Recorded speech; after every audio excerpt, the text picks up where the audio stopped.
Meus queridos, prestem atenção no que nosso Senhor Jesus Cristo acaba de nos dizer, que os homens vão desmaiar de medo só em pensar no que vai acontecer ao mundo, só em pensar. Imagine quando o quê? Aí é que está.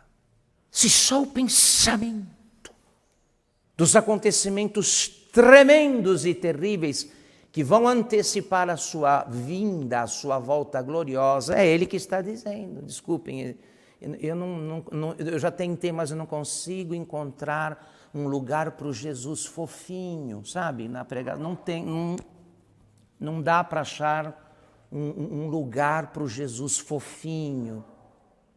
Uma vez que Ele está dizendo aqui, os homens vão desmaiar de medo, só em pensar no que vai acontecer ao mundo, porque as forças do céu serão abaladas, a própria natureza, o conjunto das coisas criadas desfalecerão também, se abalarão antes daquele tremendo e terrível dia, cujo som, o principal som, a melodia, será do pranto e do ranger o quê? Sabe, o ranger de dentes de dor e de medo. Isso não sou eu que estou falando, eu não teria tal capacidade, é nosso Senhor que nos alerta. Então aqui, desculpem, eu não vejo nada que nos dispense de dar de ombros e dizer, não, Jesus é meu amigo, Deus é meu camarada. Não existe lugar para isso. Um Deus que vem nos dizer, os homens vão desmaiar de medo só em pensar no que vai acontecer ao mundo. Se Jesus tivesse deixado como sacramento do seu corpo e do seu sangue uma bola de fogo, é certo que muitos teriam medo de se aproximar, sim ou não? De uma bola de fogo.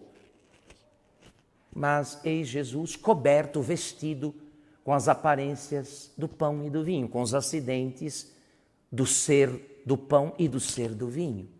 Mas haverá uma terceira visita de Jesus, esta a qual ele faz referência neste evangelho que inaugura o tempo do Advento. Quanto a esta terceira e tremenda vinda, não há nada de novo, porque dizemos que Ele se assentou à direita de Deus Pai Todo-Poderoso, donde há de vir a julgar.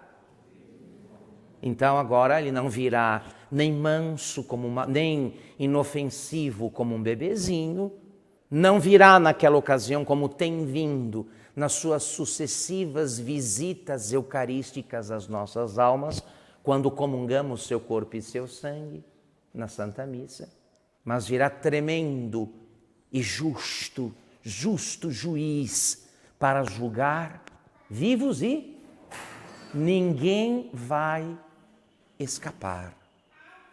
Ninguém escapará. Quanto a este papel de juiz, que vai mudar a direção das coisas, porque agora, olha aqui, tanto no Natal como na Eucaristia, Jesus ficou nas nossas o quê? Literalmente, que em boa parte das igrejas se comunga na mão. Tanto no Natal como na Eucaristia, Jesus está nas mãos dos homens, mas haverá um dia em que todos os homens estarão o quê? Nas mãos dele. Aí a direção inverte. Aparecerá não mais como o Cordeiro de Deus que tira o pecado do mundo, porque isto ele aparece em cada o quê? Sim ou não? O que o padre fala antes de dar a comunhão? Eis o Cordeiro? O Cordeiro é um bicho manso, inofensivo. Não tem veneno, não tem garras, não tem presas. Ele não virá então mais como cordeirinho. Já veio. Veio no Natal. O cordeirinho, filho da ovelha santa, a Virgem Maria. Tem vindo como o cordeiro que tira o pecado do mundo manso e humilde em cada santa missa, em cada santa comunhão, para aqueles que bem dispostos o recebem. Mas hoje, Tratamos de uma figura, de um papel, de uma tarefa que Nosso Senhor assumirá, precedido pelos acontecimentos que vão abalar o próprio universo, fazendo os homens desmaiar de medo. E aí então verão o Filho do Homem vindo numa nuvem com grande poder e glória. Quando estas coisas começarem a acontecer, levantai-vos e erguei a cabeça, porque a vossa libertação está próxima.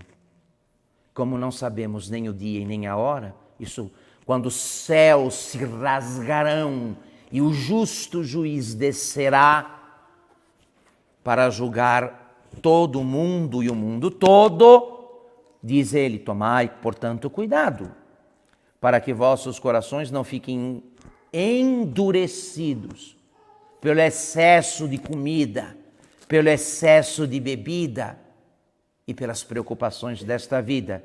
E esse dia não caia de repente sobre vós como uma armadilha e vos pegue desprevenidos e, para falar o português prosaico, de calça curta.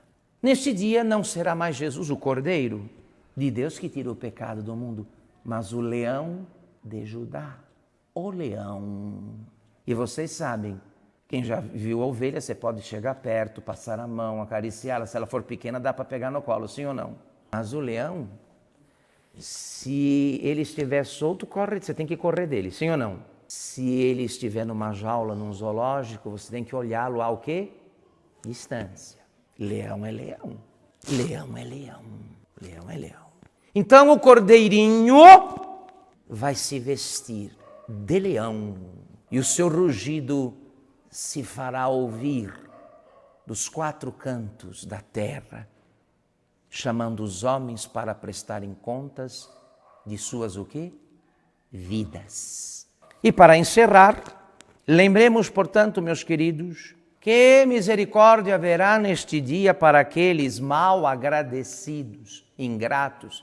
E os antigos romanos diziam, quando você quiser falar todo mal de uma pessoa, é só dizer, ela é o quê? Ingrata. Você quer falar mal, todo mal que você pode falar de alguém, é só dizer isso aqui. Ele é mal agradecido. Ela é má agradecida. Que misericórdia faria ainda aos ingratos que abusaram de tantas graças? Aqueles que abusaram do Cordeiro, que não consideraram que aquele que nasceu menino, pobre, despojado, abandonado de tudo, nasceu para eles. Que misericórdia haverá para aqueles que, tendo podido receber o seu bendito corpo e seu precioso sangue na Eucaristia, ao invés de dar atenção à fome e sede de sua alma, estiveram mais preocupados com a fome e a sede do seu estômago. Que misericórdia haverá para essa gente? Nenhuma. Porque por amor deles, ele desceu do céu e se fez criança. Tomou por partilha a pobreza, os trabalhos, os sofrimentos. Rebaixou-se, aniquilou-se, a ponto de se fazer nossa própria comida. Porque quem me dá a sua carne para comer e o seu sangue para beber, depois não tem mais nada para me dar, concordam comigo? O que sobraria de mim caso alguém comesse a minha carne e bebesse o meu sangue? Sobraria alguma coisa? Não sobra mais nada, deu tudo. Que mais queremos dele? Que mais esperamos? Já está tudo dado, tudo oferecido. E o que temos feito? Para que direção olhamos? Ao fim e ao cabo, quais são nossas preocupações? Então, quantas luzes de graças no curso de nossa vida Deus não nos deu? Ele não alcançou para nós tantos arrependimentos, temores, inspirações dadas por Ele e que foram abafadas ou inutilizadas. Não quero saber disso não. Me veio um pensamento de rezar, de me confessar, mas não, deixa isso para lá, outro dia. Tudo desperdiçado, tudo jogado fora, tudo desprezado. Tem que vir mesmo como leão. e como leão faminto. Tantos benefícios de todo tipo, de toda sorte, tanto no plano espiritual como no plano temporal. Quantas graças, quantos auxílios. O que temos feito, filhos? Nada conseguiu atrair os homens a Ele.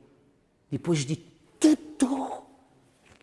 tudo feito, depois de tudo dado, boa parte deu de ombros e de costas para Ele. Ah, não tem jeito mesmo. Não tem jeito. Tem que sair o leão, tem que sair o cordeiro de cena e tem que entrar em cena o leão. O leão. Em lugar de se humilharem, de suplicarem a sua misericórdia, de lhe pedirem perdão, o ofenderam, o desprezaram, o crucificaram, renovadas incontáveis vezes por suas ofensas e por suas traições. Não é justo que o oceano de misericórdia de que abusaram se transforme, enfim, em um mar de cólera e de justiça? O tanque de fogo, né? Olha aqui, olha que coisa horrível, que coisa tremenda. Um dia o oceano de misericórdia vai se transformar no tanque, no lago de fogo. Naquele tanque, naquele lago de fogo, que segundo São João no Apocalipse, né, no qual, segundo São João no Apocalipse, serão atirados a besta, Satanás, a morte e os seguidores de Satanás. Por ora, navegamos, flutuamos nas águas mansas do oceano da misericórdia. Mas lembre-se, haverá um dia em que o oceano que foi de misericórdia será o oceano de fogo e de justiça. Não tem jeito. A primeira vinda de Cristo no Natal, a segunda vinda de Cristo em cada missa, em cada Eucaristia, para bem nos preparar para o quê? A terceira vinda.